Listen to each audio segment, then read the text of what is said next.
Tonight, Canada gets its golden moment on the world stage at the Winter Games.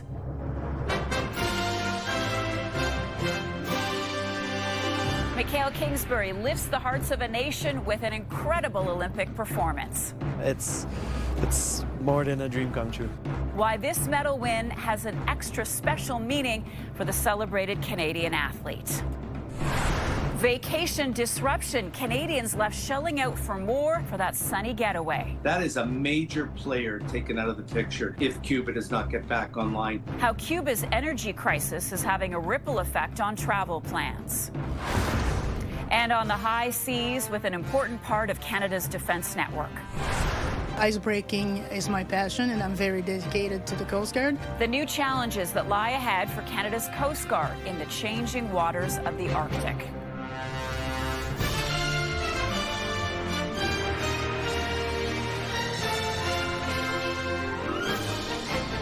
CTV National News with Heather Butts. Reporting tonight, Marcia McMillan. Good evening. It took until day 9 of competition, but Canada finally has its first gold medal of the 2026 Winter Olympics. Skier Mikael Kingsbury did it in historic fashion, landing at the top of the podium in the first ever Olympic men's dual moguls event. CTV's Rahim Ladani tells us how Kingsbury topped the field to complete his Olympic journey as King of the Hill. Tasting gold, skiing sensation Mikael Kingsbury has a new medal around his neck, winning Canada's first gold medal at the Milan Cortina Olympics. Last night I went to bed and I saw a lot of messages on social media. You know, people say that the Canadian, we were cursed, or we were not able to win a gold medal after 9 days, and I knew I had an opportunity to do it, and I grabbed it. Seizing opportunities is what the 33-year-old from Deux-Montagnes, Quebec has done throughout his career, topping the field in the men's dual moguls. Kingsbury now has 5 Olympic medals, 2 gold and 3 silver. And Canadian fans who made the trip to Italy are still reeling from watching the most decorated freestyle skier in history. So awesome. It was so cool to see. We came all the way from Toronto, so very excited to be here. This is a dream come true. It was amazing. I was bawling my eyes out. It was an emotional moment for all Canadians after Kingsbury settled for silver after losing a tiebreak in traditional moguls last week. After the race, the oldest athlete in the field confirming this was his final Olympic performance. The last one is gold, first in history in mogul skiing. It's more than a dream come true. On top of the podium, Kingsbury raised his fist in triumph before placing his hand on his chest as the Canadian anthem played. A momentous moment Canadians watching say means so much to them. You always love hearing "O Canada" sung by the crowd. It warms your heart. Especially these days. So that was awesome. National pride that will carry on well beyond the Olympics. Rahim Ladani, CTV News. Canada's men's hockey team thumped France 10-2 to finish a perfect 3-0 in the preliminary round. Connor McDavid chipped in with a goal and 2 assists to give him 15 career Olympic points. The men are off tomorrow, but Canada's women's team takes on Switzerland in semi-final action. Plus, they are the backbone of any Olympic Games. A little later in the show, we catch up with some Winter Games volunteers and find out how their Olympic dreams are coming true. Cuba's energy crisis is taking a heavy toll on the country's tourism industry. Between rolling blackouts and fuel shortages, Canadians who'd planned to travel there are being forced to find other affordable options for a winter escape, which isn't easy. CTV's Kamakar Mali reports. Here at Canada's largest airport, travelers looking to escape the cold, just the weather, I guess, the beach, might be surprised to find how much more it's going to cost. You actually have to pay a lot in US dollars even when you're in Mexico. Cuba is experiencing a devastating energy crisis, and that means the thousands of Canadians who had plans to vacation on the Caribbean island are left scrambling to find other destinations. We're going into March break. The demand for other properties was very high, and it's last minute. So so prices are going to be high. Thousands of dollars higher in some cases because of the short notice, and prices expected to remain high even if you're planning a getaway months down the road, since Canadians who vacation in Cuba will now be flowing into other resorts in other countries. I would call it the perfect storm. They can deem whatever price they want, and you know what? They're probably going to get it, because that is a major player taken out of the picture if Cuba does not get back online. And who knows how long getting online could take. Cuba's fuel shortage has triggered widespread power cuts, affecting access to food, water, and medicine. The Caribbean country is blaming the U.S., which isn't allowing oil to get from Venezuela to Cuba. All major Canadian airlines have now suspended service to Cuba because of the aviation fuel shortage, telling CTV News they're still working on bringing Canadian travelers home. Sunwing and Air Transat telling CTV News most of their travelers in Cuba have returned to Canada, with the rest arriving Tuesday. Steve Chapman cutting his Cuban vacation short to make it out Tuesday. Which I think is going to be one of the last flights out, according to our WestJet rep here. But like many, unsure if he'll be willing to pay more. The Mexico destinations are going to definitely crank their prices up for supply and demand. To vacation elsewhere in the Caribbean anytime soon. Kamel Karamali, CTV News, Toronto. Days after a horrific mass shooting that claimed several lives, the community of Tumbler Ridge, British Columbia, remains on the minds of Canadians across the country. Police tape that had surrounded the school where most of the victims had been killed has now been taken down. It's also been removed from outside the school, where the home where the shooter killed her mother and siblings. Autopsies on the victims and the shooter were being conducted this weekend, but information from those examinations has yet to be released. It has been nearly 4 years since Russia invaded Ukraine, and the strikes on Ukraine's energy sector have left millions without heat or power during a brutally cold winter. Ukrainians here in Canada are trying to raise money to help those shivering back home. CTV's Paul Hollingsworth has more. Marina Horovitz and Mariana Kovtun are worried non-stop about the family members they left behind when they fled Ukraine more than 3 years ago. How can we repair something while Putin and Russia keeps bombing us? Russian drones and missiles targeting the power sector have caused massive power outages. More than 1 million homes do not have heat during one of the coldest winters in years. It's getting till negative 20-25 during the night. Experts say conditions are getting worse each day, especially in Ukraine's major cities. Imagine a city like Ottawa or Calgary just being completely in the dark in the depths of winter. Ukrainians living in Canada are trying to help by joining the Warmth for Ukraine fundraising campaign. To buy generators and batteries for families and hospitals and schools in Ukraine. It's also a chance to increase awareness about the continued suffering as the war rages on.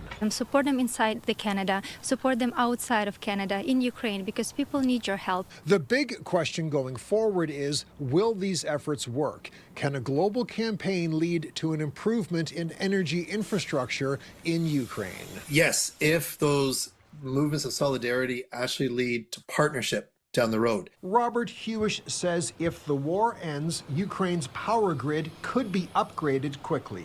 It becomes more difficult to try to replace or try to override an existing working system. But if the system's pummeled, then it leaves opportunity for starting from scratch. Opportunities that include implementing solar technology. We are barely surviving such a harsh winter. At a time when the people in Ukraine desperately need power, heat, and help. Paul Hollingsworth, CTV News, Halifax. In another sign of thawing relations between Canada and China, Beijing is dropping visa requirements for Canadian tourists and business visitors. Starting Tuesday, Canadians will no longer be required to get visas for 30-day stays.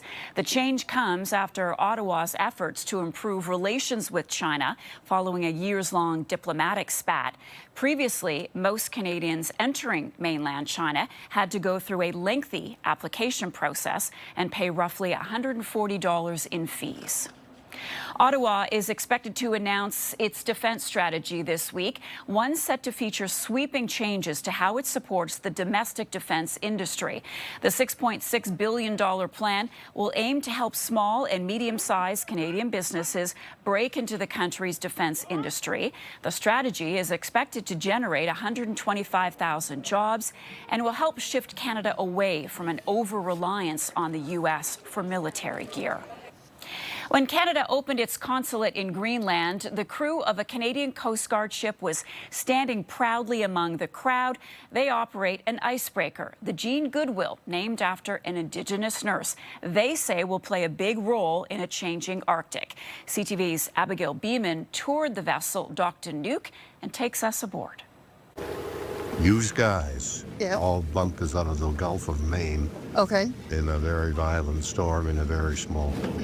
Touring the Jean Goodwill, the Governor General's husband shares a personal story, crediting the Coast Guard for saving his life. Well, Thank you. Well, that's what we're here for. Icebreaking is my passion, and I'm very dedicated to the Coast Guard. Icebreaking is the ship's main purpose. But as Captain Catherine Lacombe gives us a tour, it's clear this crew does more. You delivered a baby? Yes. The medical center has everything from oxygen to IV drips to drugs. And like all Coast Guard nurses, nurse practitioner Heather Tracy is trained for search and rescue missions in remote northern communities. We have all the equipment to immobilize them, spine board them, everything that you would have in an ambulance or in a nursing station in the north we have on board here. This is the Jean Goodwill's lifeboat. In case of emergency, it can fit all the crew on board. That's 33 people right now with a capacity of up to 40. It has changed extremely. Climate change is a reality. Lacombe has worked in the Arctic for 25 years. She and her crew see the impact of climate change right in front of them. Having less ice, that means there's more open navigational passage, which lead to an increase of ships coming. How the world is going to react to no ice in the Northwest Passage, and how does the world react to large cargo ships and large vessels that are going through there without a lot of oversight. The ship's chief engineer thinks more oversight is needed in Arctic waters and says Canada's Coast Guard can provide it. It's going to become a very much more important trade route that many more countries will look to utilize on a regular basis. But this 28-day trip back from Greenland to Canada will be Chris Longley's last. After 36 years at sea, he's retiring. Excited there's a focus on expansion for Canada's Coast Guard as the world pays more attention to the Arctic. Abigail Beeman, CTV News, Nuuk, Greenland. NBC News anchor Savannah Guthrie has released a new video tonight appealing to whomever may have taken her missing mother. You're not lost or alone. And it is never too late to do the right thing. An intense search has been underway for Nancy Guthrie since the 84-year-old vanished from her home near Tucson, Arizona over 2 weeks ago. It comes as investigators say they have retrieved DNA from a glove found near the home, said to resemble the gloves worn by a suspect caught on a doorbell camera at Guthrie's home the morning she disappeared. Coming up. So you're going through, trying to make as much time as you can for your friends and your family. How Canadians diagnosed with a rare cancer are navigating their illness and our healthcare system.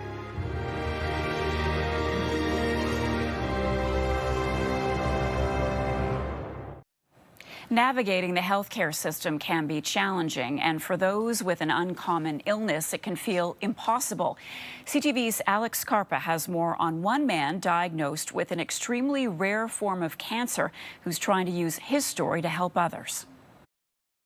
Terrence May has always been active. He runs, cycles, and plays hockey, but last spring, he felt something was off. I was having difficulties completing my runs, just getting fatigued very easily. May noticed he was losing weight and had a bit of abdominal discomfort. He decided to go see his doctor and got some testing done. Unfortunately, it showed, a lesion in my liver with multiple lesions in my lungs. He was diagnosed with intrahepatic bile duct cancer, which is a type of rare cancer known as cholangiocarcinoma. It's a palliative diagnosis.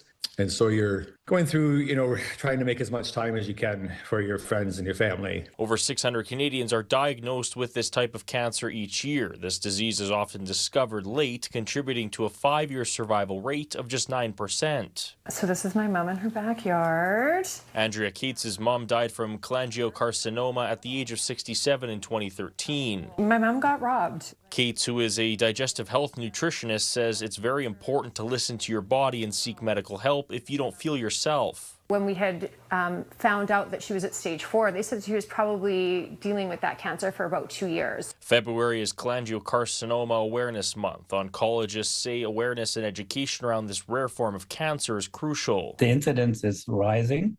It can affect patients not in all age groups, but there's certainly a tendency to see it in younger patients. If you hear somebody say you have cholangiocarcinoma, the biggest thing is to be an advocate for yourself. As for May, he is taking his situation day by day and will continue to be an advocate for as long as he can. Alex Scarborough, CTV News, Winnipeg.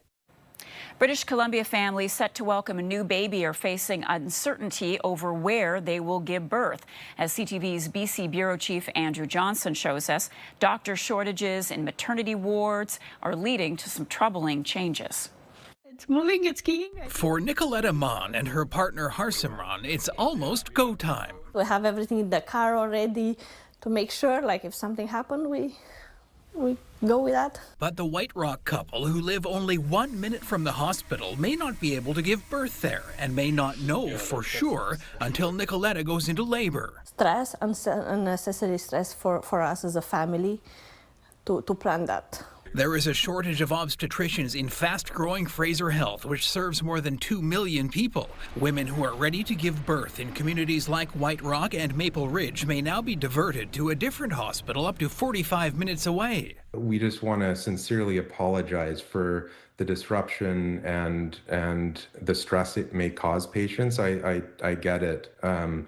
This is supposed to be kind of one of the most joyous occasions in a family's lifetime. The health authority blames retirements, a skyrocketing population, and fewer family physicians going into maternity care. Critics say the province is failing at playing catch-up. Healthcare for women in this province have never been worse than it is today.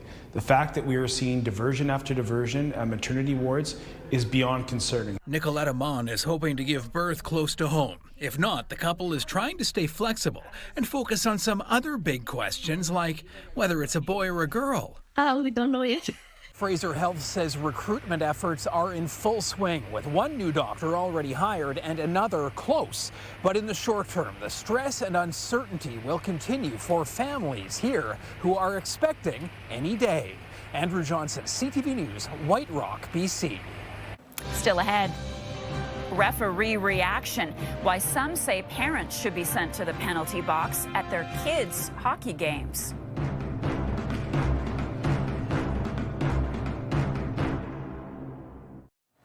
In Saskatoon, hockey officials are blowing the whistle on parents behaving badly. Video of one recent minor hockey game shows a parent taking to the ice in the middle of a game. CTV's Alison Bamford has more on how referees are calling a timeout. It's just not great. A reminder of what not to do at a hockey game. This video shows a parent on the ice addressing the referee during a recent Saskatoon minor hockey game. Didn't attack him, but was still on the ice, which is totally not what anyone should be doing. This happened to an adult official, but referee-in-chief Clint Joyce says there are many times when the young refs, 15 and under, take the heat. It makes me sick to my stomach when I see and hear about verbal abusing kids. It's something we're trying to figure out. Saskatoon minor hockey has a green armband policy that identifies refs under the age of 16 with zero tolerance for abuse, and new this season a mission statement for coaches, parents, and players to abide by. Essentially, it was very simple. Our team will not yell at officials before the game, during the game, or after the game. Leagues across the country face the same issue. Earlier this month, a parent in Ontario made a throat-slashing gesture toward an on-ice official. The Northern Ontario Hockey Association condemned the behavior, saying it will take appropriate steps to address these matters, which can include lifetime bans from local arenas. we felt that we needed to send a strong message that, it's not going to be accepted, and two, that it will be dealt with. In Saskatoon, the Minor Hockey Association says coaches and players have come a long way in respecting officials, and the next step is to address parent behavior. So we're not naive enough to think we're going to nail every single one of them, that they're all going to behave perfectly, but the idea is to reduce this to a bare minimum. Under Saskatoon Minor Hockey's Parents Code of Conduct, a first-time offender must take a respect in sport course, and a second parent offense could result in the player being suspended, something they haven't had to do yet. Allison Bamford, CTV News, Saskatoon. Still ahead, a medal-worthy commitment to the Winter Games. Meet the volunteers living out their own Olympic dreams.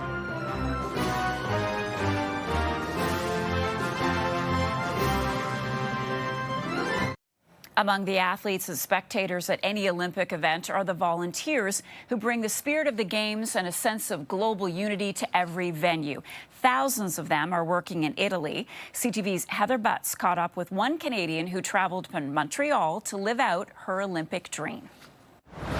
Anywhere you look during these games, you'll spot this colorful uniform. Part of a small army, 18,000 volunteers spread across venues in northern Italy. This group keeps the Olympics running smoothly around the clock. It was an experience that I couldn't miss out of. Most of them proud Italians, like Giulia Rostelli. It's really more powerful if we put a lot of countries together and all the stories together. It becomes something unique. It's something that I'm giving, but I'm also getting a lot more back. So it's an exchange that I would suggest to anyone to experience in their own life. Volunteers are behind every Olympic medal ceremony, competition, and spectator experience. I think they are essential. They are really at the very heart of the games. And what brings the most is basically the enthusiasm. A tradition volunteers have been part of the games since 1948.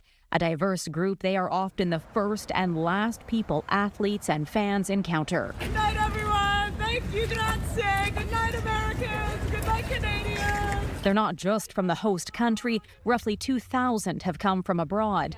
That includes Claire Provost, a Montrealer who once dreamed of being an Olympic ski racer. It is a different experience for sure, of being an athlete and being a volunteer. But it is still a dream come true for me to come to the Olympics and participate to it and help out. We caught up with Provost and her fellow volunteer from the U.S. between shifts at the hockey arena. Before we got here, we got like a Zoom call, and they said, yeah, you're going to be shots on goal. I was like, what? Okay, sure, fun. Part of the vast workforce who answered the call, willing to give time and energy. Now they belong to a community that goes beyond sport. How many people can say that they have friends that they met at the Olympics? It's really cool. As the competition rolls on, the spotlight will stay focused on medal counts and memorable performances. But it's the dedication of volunteers that will help ensure the Olympic spirit remains part of this legacy long after the Games. Heather Butts, CTV News, Milan, Italy. And that is our newscast for tonight. I'm Marcia McMillan. From all of us at CTV National News, thanks for watching. Good night and see you tomorrow.